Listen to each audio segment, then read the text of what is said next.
Hello বন্ধুরা, welcome to নাসিরাস silky ঘর। দেখুন, আমি এই জুট দিয়ে এই ফুলটা বানিয়েছি। তো এর জন্য কালার করার জন্য প্রথমেই আমি জুটটাতে ফেব্রিক কালার যেটা হয় অ্যাক্রিলিক কালার, সেটা দিয়ে কালার করে নিয়েছি পিঙ্ক আর সবুজ কালার। তারপরে একটা পাতার শেপ এমনি কাগজে কেটে নিয়ে এরকমভাবে দাগ দিয়ে দিচ্ছি। দাগ দিয়ে অনেকগুলো দাগ দিয়ে দেবো। আর দেখুন, এরকমভাবে দাগ দিচ্ছি যাতে কোনো কাগজটা এই মানে যে জুটের পেপারটা যা নষ্ট না হয়। তো সেই জন্য এরকমভাবে কাট করছি। কাট করে এরকমভাবে প্রথমে দাগ দিয়ে নিয়ে কেটে নেব। দেখুন, কাটারও এক সাইড থেকে কাটলে এটা সুন্দরভাবে কাটা হয়ে যাবে তাড়াতাড়ি করে, বেশি টাইম লাগবে না। তো আপনারা তো দেখেই বুঝতে পারছেন, তবুও আপনাদেরকে বুঝিয়ে দেওয়ার চেষ্টা করছি।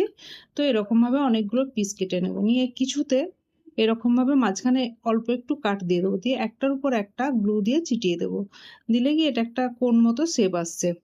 তারপরে আর একটা জুটের টুকরো নিয়ে এরকমভাবে গোল রাউন্ড শেপ করে কেটে নেব। নিয়ে পাতাটা কিছুটা মুড়েও নেব, অনেক রকম পাতার শেপ। তো এরকমভাবে নিচে কিছুটা জুড়বো, এটাতে গ্লু দিয়ে লাগিয়ে দেবো। হট গ্লু ইউজ করেছি এর জন্য। তো তারপরে এরকম মাঝখানে দিয়ে দিয়ে এরকমভাবে বানিয়ে নেব। বানিয়ে নিয়ে আর একটু জুটের লম্বা একটু টুকরো নিয়ে এরকমভাবে একটা কাঠির সাহায্যে এটা বের করে নেব। নিলে শুধু ওর যে অংশটা থাকবে ওটা একটু ফুলের রেণুর যেটা হয় সেটা করব। তো দেখুন, এরকমভাবে করছি, করে গ্লু লাগিয়ে এটাকে গোল করে পাকিয়ে নেব। দেখুন, এরকম গোল পাকিয়ে নিয়েছি।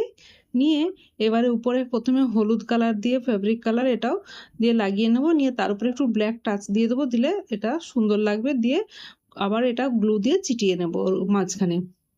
দেখুন, আর যে গ্রিন কালারটা করেছিলাম তার জন্য একটা এই পাতা কাটবো।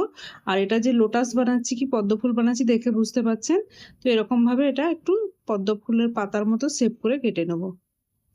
নিয়ে এক সাইডে এটা গ্লু দিয়ে চিটিয়ে নেবো যাতে পাতাটাও কিছুটা দেখা যায়। দেখা হবে পরের ভিডিওতে।